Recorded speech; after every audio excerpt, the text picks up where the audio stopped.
If you've lived in the tropics for a while, you've probably heard of the deadly paralysis tick and the nasty things that they can do to our four-legged friends. As a pet owner, it's important to keep on the lookout for these ticks because they can do a great deal of harm to our pets. So tell me, Dr. Richard Thomas, what is a paralysis tick? Let's start there. Yeah, sure. It's a tiny arachnid, endemic to the east coast of Australia, top to bottom, and spread by bandicoots, flying foxes, so pretty much everywhere, like ubiquitous, right? And they're clinically significant because they cause tick paralysis. So when they bite, they inject a couple of different toxins, up to 36 different kinds of toxin, that cause a profound, potentially life-threatening paralysis. So it's probably our most common preventable illness that we see up here. Let's say deadly preventable illness that we'll see in Cairns. Yeah, they're not nice, and you can identify them, the difference between them and a bush tick, which way? That's right. So a paralysis tick is like an engorged paralysis tick.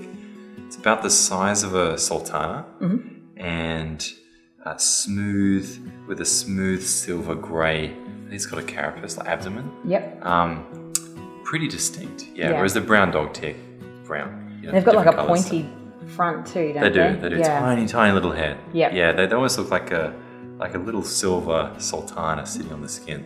So, and where they're biting, you can actually see this little, we call it a crater, so like some raised skin around the area. As funny as it sounds, because all the ticks don't do that. Okay. Yeah. So that's the best way to sort of check if you see a tick on your dog. Which one? Because you gotta go, is it a paralysis tick? Yeah, and that's the best definitely. way to identify it. Yeah, and I mean, look, let's say you're worried about it. What we would get you to do would be obviously take it off, but then just take a photo and like say send it to us. Yes. If you don't, well, probably come or put it in a jar and bring it with you. Totally. Yeah, firsthand, totally. Yeah, that can help out. And we often look at the little pincers under the microscope, and that can help us if we're a bit unsure as well. Yeah. So, yeah. Interesting. So what are some of the symptoms that paralysis ticks can cause? I mean, yeah, first, most obvious one, right? Paralysis. Yes. So usually starts with the back legs. Back legs, yeah, that's right. And we don't know why. It's the weirdest thing. But yeah, and so your pet will go from being perfectly healthy, but then they'll be walking along and the back legs will just start to be wobbly, so they can still walk, they can still ambulate, but the back legs just have this really uncoordinated kind of swaying gait. It's horrible. I've had one of my pets get a paralysis tick, and it's not nice. They survived? Yes. Good. You saved them. Oh, great. That's good. Thanks. Sorry, I probably not. Forgot. That's all right. Might not be me personally. I mean, other ones, sometimes you might actually start off with like coughing or gagging or retching. All the way through to, look, if you haven't noticed that wobbly phase, all the way through to collapse. Yes. Real difficulty breathing. Yeah, that's because mine had happened overnight. So it was morning that we found him, and he was hardly walking. So it was horrible. So it's not nice. It freaks them out. And it happens after rain. That's right. It's excellent. Yeah, it's about 2 weeks after the rainfall. Yeah, so that's when to be careful. But obviously, what is the prevention? I think that we need to be talking about here. Yeah, totally.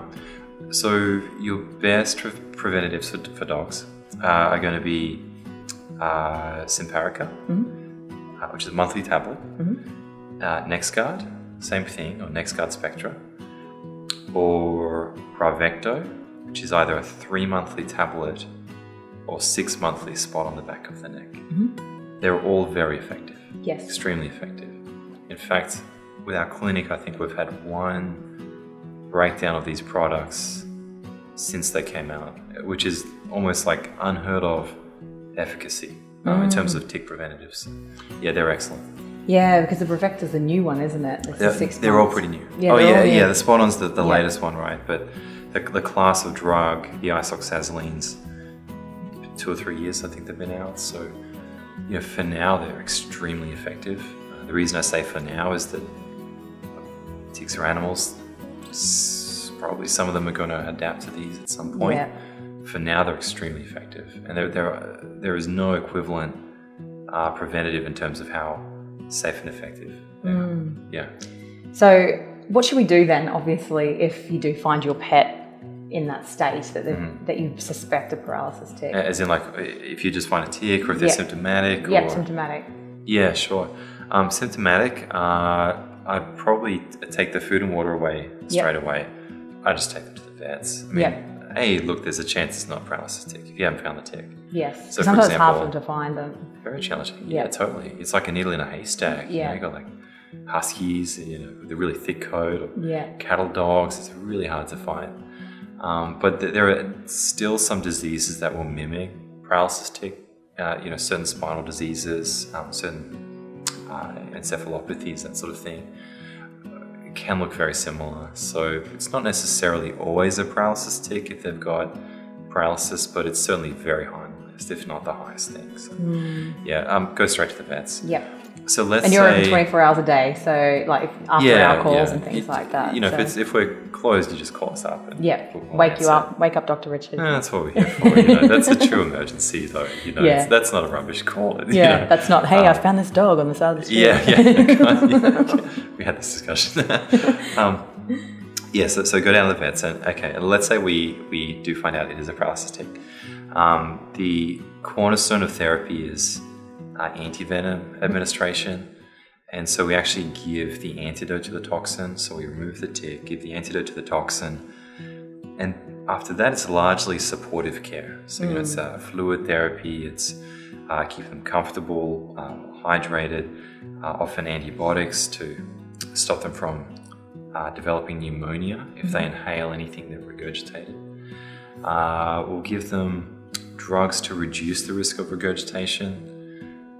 But the absolute cornerstone of therapy is the antitoxin therapies. And that can be a little bit expensive. So you're better off having the paralysis, because it's not nice giving them medicine because of the ticks. Like I was one of those people that was like, oh, I don't want to give them medicine, but you so have to give it to them. Definitely. Them getting a paralysis tick is so much worse. And it's so common. It's so common. If we have a bad tick season, it's really bad. It's like a daily thing for you guys. It can be. It can be, and there is literally no treatment in existence that has 100% survival for this. So no matter what your budget, if you come in and your dog's been affected with paralysis ticks, it doesn't matter your budget, you actually can't guarantee a fix. So certainly we'd start off with anti-venom administration or the supportive care. If they're quite compromised, we do have to ventilate some patients. So we have a mechanical ventilator to basically keep their lungs working and protect their lungs, just while their body clears the rest of the toxin. But even then, you might get an extra 5% survival.